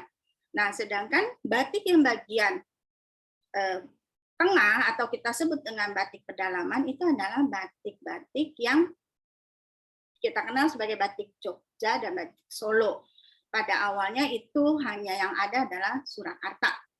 Nah, Surakarta itu banyak sekali diinspirasi atau dibuat oleh Pakualam. Waktu itu sebelum perpecahan menjadi Yogyakarta dan Surakarta, itu hanya ada batik Surakarta yang kita tahu berwarna sogan kekuningan. Nah, ketika sejak perjanjian Giyanti itulah terjadi perpecahan antara Jogja Solo, di mana wasra-wasra dari Surakarta kuno itu dibawa ke Jogja. Jadi kalau kita lihat secara wastra, negara, kita sebut negara Jogja itu, nah Yogyakarta itu sebetulnya lebih baru daripada Surakarta. Tapi secara wastra, nah Yogyakarta itu lebih tua, karena memang wastra dari Surakarta itu yang dibawa. Yang kemudian Surakarta sendiri membuat motif baru sejak Pakualam ketiga. Nah, kemudian pada Pakubuwono X itu perkembangan cukup besar. Nah, sekarang inspirasinya dari mana? Itu ada macam-macam latar belakang inspirasi dari pembuatan motif ini sendiri. Jadi dari latar belakang budaya, dari latar belakang agama, dari latar belakang hasil dari sebuah pencerahan, seperti misal cerita tentang batik lereng. Nah, di situ diceritakan bahwa inspirasi itu didapat, kalau saya nggak keliru itu dari Pakubuwono ketiga, di mana inspirasi itu dia dapat ketika dia sedang menuruni, setelah melakukan tapa, dia menuruni sebuah lereng, di situ dia melihat, maka lahirlah motif seperti itu. Ya, kurang lebih seperti itu. Jadi banyak sekali motif-motif itu diinspirasi dari, bisa dari legenda, bisa dari tatanan sebuah kehidupan yang dipadukan di sana, tetapi memang semua itu dalam simbol-simbol. Itu aja sih. Mungkin Mbak Popi bisa menambahkan. Silakan Bu. Enggak, sudah cukup lengkap dari Bu Gina, terima kasih. Terima kasih Bu Gina. Wow, jadi ceritanya panjang nih ya, jadi ada tergantung dari latar belakang juga ya, dari pembatiknya itu sendiri. Nah, ada pertanyaan lanjutan nih Bu Gina, ada dari Bu Ninang yang menanyakan cetakan tadi, menarik tuh. Tadi aku juga mau tanya itu. Kan jadi cetakan itu ternyata mahal ya. Aku baru tahu loh cetakan itu harganya sekian gitu ya. Nah, terus Bu Gina mempelopori untuk mengganti cetakan tersebut dengan kayu gitu ya, Bu ya. Nah, pertanyaannya adalah apakah bentuknya tidak akan rusak atau berubah kena malam? Karena kan malam itu panas gitu ya. Gimana, Bu? Ya, tadi yang saya tampilkan itu memang yang dari lembaran kayu ya, kulit kayu. Di mana kalau kita orang interior itu kan itu yang kita sebut dengan kayu premier yang untuk aging dari ketebalan sebuah top table, let's say begitu.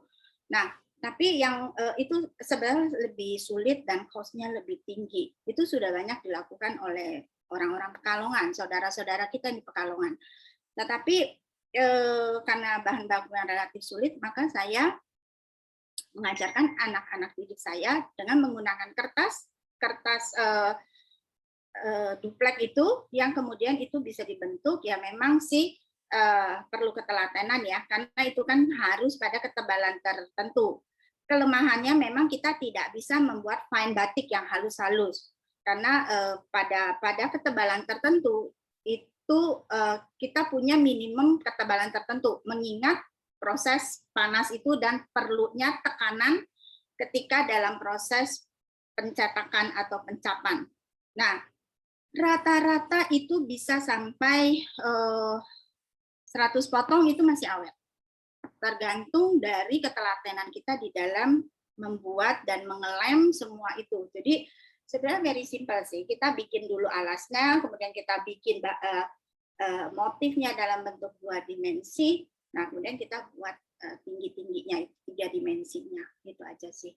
Nah, mereka juga karena kami adanya di sebuah desa yang tergersang dan juga termiskin, saya punya workshop di perbatasan antara Gunung Kidul dengan Bayat sendiri.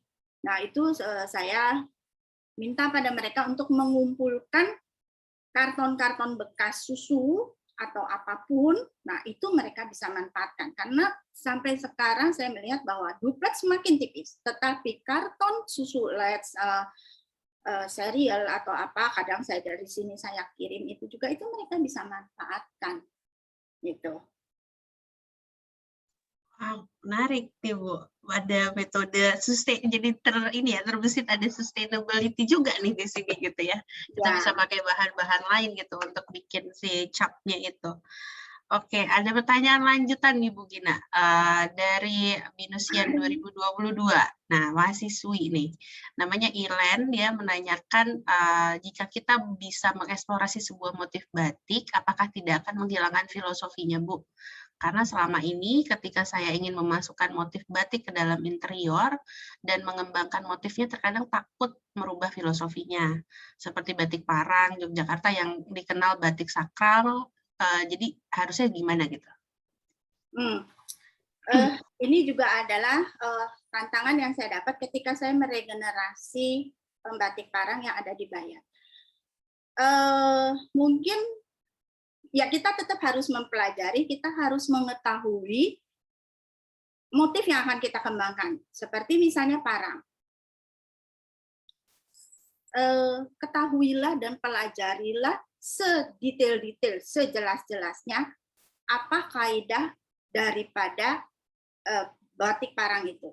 Dan ketika kita harus mendesain, maka kita tahu apakah desain kita ini hanya diinspirasi oleh Parang atau memang batik Parang. Karena kalau kita menyebut itu sebagai batik Parang, maka kita harus mengikuti kaidah itu. Tapi kalau kita mengatakan bahwa saya diinspirasi dari Parang, itu kita bebas. Itulah yang saya tekankan juga kepada anak-anak generasi muda saya, bahwa buatlah sesuatu dulu, kemudian hati-hati dalam penyebutan. Karena nanti ini yang tua-tua marah gitu loh. loh bikin parang kok kayak gini. Tapi kreasi anak muda kan kita tidak bisa bendung. Biarlah mereka hidup pada zamannya, sesuai dengan zamannya, berkreasi sesuai dengan zamannya, tanpa mereka harus merasa takut karena menyalahi yang sudah-sudah, yang tua, yang benar, yang bagus, itu biar lestari tetap. Tapi mereka harus tahu sejauh mana mereka terinspirasi oleh si motif tradisional ini. Itu sih. Jadi kreasi aja, berkreasi aja. Oke, Akan lebih aman menyebut itu. Mudah-mudahan menjawab ya buat teman-teman mahasiswa yang mungkin sekarang lagi takut-takut gitu ya untuk eksplorasi motif batik. Nah, saya boleh ya, tambah nggak boleh, ya? Boleh, Bu Popi, silakan. Bentar, ini mengenai pemakaian motif batik. Menurut saya itu kan batik bukan saja parang, ada motifnya macam-macam. Ada ratusan motif, itu juga jangan ke parang melulu, yang lain-lainnya juga harus dieksplorasi. Atau kalau mau, bikinlah yang baru, motif batik baru yang ada artinya untuk kalian sebagai desainer karena terinspirasi sesuatu, tetapi dibuat dengan teknik batik. Bisa juga kan? Kadang-kadang kalau dulu nenek moyang kita terinspirasi oleh sesuatu, kita juga boleh terinspirasi pada kejadian yang ada sekarang, pada flora dan fauna yang ada di sekitar kita, tetapi kita nanti juga mengembangkannya memakai teknik batik misalnya. Itu saja masukan dari saya. Terima kasih Bu Popi. Nah benar tuh tadi, jadi mungkin selain motif mungkin juga dari capnya itu juga menarik ya. Karena si cap-cap itu kalau saya pernah lihat di beberapa interior ada yang dijadikan elemen interior. Jadi si cap-cap itu Bu, itu juga menarik, mungkin bisa dieksplor gitu ya. Nah ada pertanyaan lanjutan terkait cap nih Bu Gina, tentang kayu apa jenis yang sesuai untuk dibikin cap, karena di India umumnya cap untuk tekstil menggunakan kayu gitu. Jadi apakah spesifik gitu harus yang seperti apa sih gitu kriterianya? Kita bisa ya pakai sungkai, itu masih oke. Kemudian yang penting kita kalau beli pelimirannya itu yang agak tebel ya, yang 0,8 mili kalau saya nggak salah ya, 0,8. Nah itu kayu-kayu. Jadi kalau veneer ya, veneer dari kayu-kayu interior aja yang biasa dipakai interior. Makanya itu sebetulnya sedikit relatif lebih mahal daripada karton. Saya lebih menyarankan sih pakai karton, karena selain dia lentur dan juga dia murah meriah, tapi kita bisa berkreasi banyak gitu.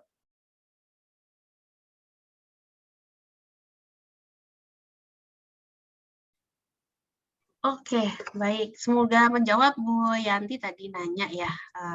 Oke. Nah, mungkin ada lagi pertanyaan yang mau ditanyakan untuk narasumber kita hari ini? Mungkin saya tambahin sedikit. Terima kasih. Sebetulnya kita sih nggak terpaku pada batik cap ya. Itu cuma sebagai salah satu aja contoh bahwa kendala kita itu kan sebenarnya di alat pengecapan. Tetapi kalau memang kita mau berkreasi, kita punya cara lain lah untuk mengatasi kendala itu supaya kita bisa tetap melestarikan batik itu. Nah, sebetulnya yang menarik itu juga adalah batik tulis. Batik tulis itu ketika tahun 1960-an itu kita mengalami 1960-an itu kita mengalami kejayaan. Namun pada tahun 1970-an ketika teknik sablon itu diketemukan, itu kita terjun bebas. Karena semua orang berkreasi dengan sablon dan menyebut itu sebagai batik. Nah, 1980 sejumlah pemuda di Jogja mulai membuat yang namanya lukisan batik. Itu betul-betul dibuat dengan cara menggunakan cantik. Dan itu betul-betul dibuat melalui proses pelorotan dan segala macam proses pewarnaan. Nah, dari situ lahirlah yang namanya lukisan-lukisan batik yang dijadikan sebagai ornamen hias. Nah, saya pikir sebetulnya itu bisa kita terapkan juga ke dalam sebuah elemen seperti gorden dan segala macam. Ya kalau kita bicara natural dye memang agak resiko karena natural dye ini kita tidak bisa secara terus-menerus terpapar matahari karena warna akan beladus. Tapi kalau kita masih mau bermain dengan warna chemical atau sintetis, itu kita bisa seru banget. Karena apa? Karena dengan canting itu seperti alat lukis kita yang kita bisa berkreasi bebas. Apakah itu batik? Batik. Apakah itu menyalahi aturan? Tidak. Karena kita bicara teknik, bukan bicara motif. Nah, kekayaan daripada inspirasi setiap individual desainer itu bisa dituangkan dalam kreasi batik ini. Gitu. Nah, jadi sebetulnya mempelajari canting itu juga menarik. Itu, Mbak. Wow, oke. Baik, terima kasih Bu Gina. Ada input juga nih masukan dari dosen BINUS. Bisa juga katanya memakai laser cut untuk bahan kayu lapis, MDF atau GRC untuk alternatif teknik pembuatan batik cap katanya. Jadi mungkin akan lebih halus gitu ya Bu kalau pakai laser cut kan sekarang teknologi udah banyak ya. Jadi mungkin sedikit berbeda ya. Kalau yang beda ya. laser cut ini enggak ini cuma sebagai sebuah pengembangan aja tapi enggak menyalahi. Jadi kalau ini nanti jatuhnya ini seperti cap-cap yang dipakai oleh India. Di mana dari sebongkah kayu itu yang kemudian di laser cut, yang kemudian itu dipakai. Ini sebuah model yang lain, gitu loh. Okay. Jadi ini mengadopsi dari teknik yang biasa dipakai oleh India. Nggak salah, ya kita bebas. Nah, sedangkan kalau yang tadi kami mengadopsi dari canting cap. Tembaga di mana yang memang dibentuk dari pita-pita tembaga atau pita-pita dari kertas itu. Sebetulnya ini juga it's a good idea gitu, tapi saya nggak tahu ongkosannya gimana, apakah akan mahal atau enggak. Ya, mungkin juga dari hasil capnya juga akan berbeda gitu ya. Iya. Dan sebetulnya gini loh. Ya saya jadi ngomongnya banyak ya. Nggak apa-apa Bu Gina. Kita terinspirasi langsung. Saya sebenarnya saya pun sudah menggunakan teknologi untuk pembuatan motif. Jadi dulu itu kan dicap ya, dibuat satu persatu. Nah sekarang saya pakai Photoshop. Saya Photoshop, jadi saya penggandaan kan. Ketika untuk mendesain ini juga enak. Sekarang dengan ada teknologi itu kita asik. Bahwa kita gambar satu, kemudian kita gede kecilnya itu kan tinggal di itu aja, transform aja kan. Nggak kayak dulu, gede, komposisi kurang bagus. Sekarang tuh asik. Bermain aja dengan Photoshop, dengan apa. Di situ kita buat desain, kemudian kita komposisikan dalam sebuah kain. Oh kita lihat ini kurang nih. Setelah jadi kita print, mau skala 1:1 terserah, itu yang kemudian kita tracing dengan kain, buat dengan pensil, itu yang akan dibatik. Itu kita udah dalam hal mendesain tuh udah enak banget, gitu. Nah itu juga salah satu kemajuan teknologi yang bisa kita pakai sebagai anak-anak desainer. Gitu sih. Ya. Tapi tetap berbeda ya dengan teknik yang printing punya tekstil saat ini gitu ya Bu ya. Jadi memang memprinting kainnya loh. Kita memprinting masternya, master motif yang akan kita tracing ke kain. Ya, jadi tetap pakai canting, tidak di print dalam bentuk kain. Baik, sip. Oke, sungguh menarik. Nah, ada lagi nih tanggapan berikutnya, menarik. Saya praktisi otodidak, mungkin ada keturunan leluhur emang pada zamannya yang Ibu Gina sebutkan bekerja sebagai pembatik tulis. Yang saya mau tanyakan bagaimana penerapan warna gold beserta finishingnya dalam pewarnaan kain. Terima kasih. Thank you juga Bu Lita. Bold itu mungkin maksudnya itu adalah perada ya. Nah, kebetulan saya mungkin hanya menjawab secara teori karena saya bukan pelaku warna sintetis.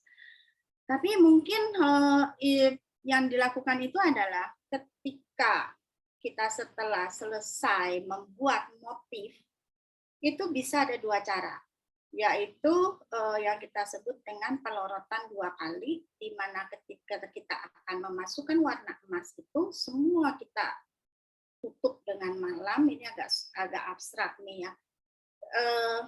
Kita tutup dengan malam, hanya tinggal kelowongan yang disisakan, kemudian kita celup dengan gold. Tapi ada juga memang mencantingnya itu dengan perada tadi. Nah, saya tidak ahli dalam hal ini, jadi mungkin saya hanya bisa memberi jawaban sebatas itu aja. Mohon maaf. Oke, Bu Lita, mungkin itu jawaban yang disampaikan oleh Bu Gina. Terkait tentang yang tadi Bu, perada. Mungkin zaman sekarang juga kalau di nikahan gitu kita suka lihat ya, bagian tumpalnya itu suka dijahit pakai payet ya Bu. Jadi biar lebih terlihat gitu. Itu juga mungkin bisa juga salah satu jadi vokal point ya sebenarnya, kenapa mungkin akhirnya ya perada sekarang udah jarang kali ya. Mungkin pilihannya sekarang bisa jadi pengrajin Pekalongan masih membuatnya sih. Pengrajin Pekalongan masih, ya itu masih pada yang tertentu seperti Brotoseno itu mereka masih membuat, atau perada itu masih bikin. Gitu. Ya. Sebetulnya ide mempayatkan kain itu datangnya dari Guru Soekarno Putra. Ya. Baik, ada pertanyaan lain mungkin dari para peserta? Menarik sekali ya perbincangan hari ini tentang wastra dan kain tembayat ini. Aduh, Bu, aku sih udah paling naksir deh sama kain Ibu di belakang, warnanya biru. Indigo.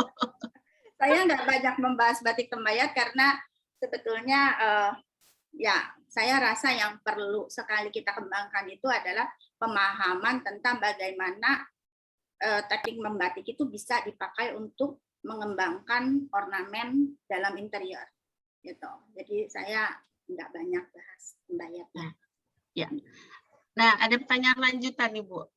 Dari teknik membatik yang bisa memberi kesan atau efek 3 dimensi, ada nggak sih Bu untuk pengembangannya, atau hanya untuk 2 dimensi biasanya untuk motif batik? Mungkin karena dulu pernah belajar 2 dimensi ya, kalau Coya ingat ya, dulu saya tolol banget juga sih 2 dimensi. Jadi kami di desain itu pernah belajar di tingkat 1-2 itu, saya masih ingat ada pelajaran 2 dimensi, di mana di situ kami diajarkan untuk membuat titik-titik, bagaimana kita membuat titik atau garis dari 2 dimensi itu menjadi 3 dimensi. Ini saya coba terapkan di batik saya. Nah, itu berhasil tapi tidak sempurna. Karena pembatik-pembatik saya, kebetulan ada masih pembatik sepuh, kecuali ada beberapa yang berhasil saya regenerasi, tetapi itu bisa jawabannya. Melalui apa? Menggunakan proses nitik tadi. Jadi, sebenarnya saya ada beberapa, ada gambarnya ya, tapi saya nggak sangka kalau perkembangan kita bisa sejauh ini, pembicaraan kita. Jadi bagaimana dari kerapatan menjadi lebih renggang dan seterusnya itu pasti Coya dan Mas Andri pasti lebih pintar deh. Jadi itu akan membentuk sebuah dimensi tertentu. Jadi jawabannya bisa. Jadi ke-1 kita bisa bermain dengan isen melalui titik, bisa juga melalui saut ya. Saut itu adalah isen-isen yang bentuknya lurus itu. Jadi melalui kerapatan maupun kerenggangan ataupun jarak. Gitu. Kalau warna saya belum berhasil mendapatkan, saya belum berhasil melakukan, tapi mungkin saja bisa. Saya pernah lihat ini sih Bu Gina, ada di Cirebon ya kalau nggak salah, mereka menggambarkan 3 dimensi itu gardu-gardunya itu ya. Nah itu juga udah ada tuh di batiknya, tapi mungkin di pasaran mungkin kurang ngena kali ya atau gimana gitu. Jadi mungkin kebanyakan ya masih di flora fauna gitu ya yang untuk motif-motifnya gitu ya. Iya. Sebetulnya jujur kalau untuk bermain seperti itu, kami di Warna Alam punya keterbatasan karena di Warna Alam itu kan kami harus melakukan pencelupan yang berulang-ulang kali, minimal 20. Nah, sedangkan untuk canting-canting 0, untuk mendapatkan 3 dimensi itu kita harus pakai canting 0. Ketahanan malam pun harus punya kekuatan tertentu supaya ketika kita dalam proses pencelupan itu nggak kalah, nggak lepas atau nggak pecah yang kemudian masuk. Tapi kalau kita bermain dengan menggunakan warna sintetis, itu jauh lebih asik sebetulnya. Karena apa? Karena proses-proses pencelupan itu sendiri tidak memerlukan banyak kali gitu loh. Nggak usah sampai banyak kali pencelupan. Jadi malam itu bisa tetap stay. Tapi yang harus kita pikirkan itu adalah efek limbahnya terhadap lingkungan hidup kita. Itu aja sih. Wah, oke, baik. Oke, menarik nih, Bapak-Ibu udah 16.22. Mungkin masih ada pertanyaan lanjutan atau ada yang mau sharing juga gitu terkait batik ini. Sebenarnya kalau kita offline enak, saya bisa tunjukin banyak. Oh iya. Ya. Tadi aja ngeliat foto-fotonya, aduh itu pengen dibuka-buka lagi deh, biar sekalian ngeliat. Baik, oke kalau begitu mungkin mengingatkan saja Bapak Ibu di kolom chat ada untuk link untuk diisi sebagai tanda kehadiran hari ini. Bapak Ibu bisa langsung klik di situ. Setelah itu mungkin kita foto bersama dulu kali ya, Ibu-Ibu semua. Boleh tolong dibuka kameranya biar kita bisa tahu nih wajah-wajahnya gitu hari ini. Di hari Sabtu sore ini ya, habis ini kita mungkin ada yang mau jalan-jalan atau mau beli batik habis ini. Mungkin kalau misalkan ada pertanyaan atau ada apa, boleh ya saya itu mungkin bisa WA ke saya, atau kalau mau lihat contoh lebih jelas mungkin bisa ke Kemang langsung ya Bu? Ya, ke Kemang, jadi saya bisa jelaskan bahwa ini loh yang kemarin kita ngomongin tuh ini, itu dengan senang hati saya. Silakan datang. Ya, tapi jangan lupa pakai masker tetap ya Bapak Ibu ya. Masih dalam pandemi, jadi kalaupun mau datang atau mau jalan-jalan, protokol kesehatan tetap dilakukan. Oke, baik, saya izin print screen dulu untuk tanda kehadiran semua. Senyum dulu. 1, 2, 3. Oke, sekali lagi. 1, 2, 3. Oke, baik. Ya, terima kasih, Bapak Ibu. Oke, terima kasih. Baik, ini sesi penutup untuk kegiatan hari ini. Terima kasih atas kesediaan waktu dan untuk para narasumber dalam menjelaskan materi hari ini. Semoga kita semua dapat terinspirasi ya melihat sekeliling, lebih khususnya terhadap batik itu sendiri secara holistik, karena kita bisa dapat inspirasi dari tadi yang Bu Gina sampaikan ya, ada batik secara motif ataupun batik secara wastra. Dan tadi juga di narasumber pertama juga sudah disampaikan bahwa batik-batik pola-pola batik itu tersebut bisa dikembangkan lebih modern gitu ya, sesuai dengan cara-cara metode yang mungkin bisa lebih kekinian gitu. Oke, baik kalau begitu Bapak Ibu terima kasih sudah hadir. Saya kembali terima kasih. Saya Uli. Saya izin undur diri. Sampai ketemu lagi di acara hari lain kesempatan. Terima kasih banyak. Sore. Terima kasih semua. Mohon pamit semuanya. Daranu. Mbak Ocha. Hai, Coy. Mbak Ocha. Tungguin Mbak Ocha nih. Sukses ya. Sukses Mbak Coy, Mbak Gina. Semua ya. Terima kasih. Mbak Rina nggak nanya tadi Mbak Ya. Rina. Makasih ya semuanya ya. Terima kasih Marina. Sukses Bu ya. Mel, apa kabar mana Bu Mel? Ya baik. Mbak Mel. Iya sayang. Sehat ya Bu Mel. Sehat Bu Sehat Bu ya, Mel. Apa kabar? Iya, salam sehat. Salam sehat Kita ngobrol sini aja kan udah nggak ada orang. Mbak Coy, kita masih lanjut loh ya nanti ya. Next. Masih Mbak Coy. lanjut. Ngomong doang Manu. Aku suka Terima nggak kasih percaya Ibu sama semuanya. Ranusnya. LF Terima ya. kasih. Mbak Renita, thank you. Iya, makasih. Mbak Popi, salam kenal ya. Seru. Mbak Rina tadi kenapa nggak semua. nanya Mbak Rina? Nggak Coy apa-apa cantik udah. banget, Coy. Tumben ya Bu, Mbak Coy merah. Kebetulan gelap maka jadinya. Biasanya tidak dandan. Cantik, cantik. Ya udah aku pamit Ocha, ya, kapan ini? maaf Bye-bye. duluan. Ya, thank you. Main Makasih lagi. semua. Pamit ya. Terima kasih. Terima kasih, Terima kasih. Ada semua. Bye. Hai.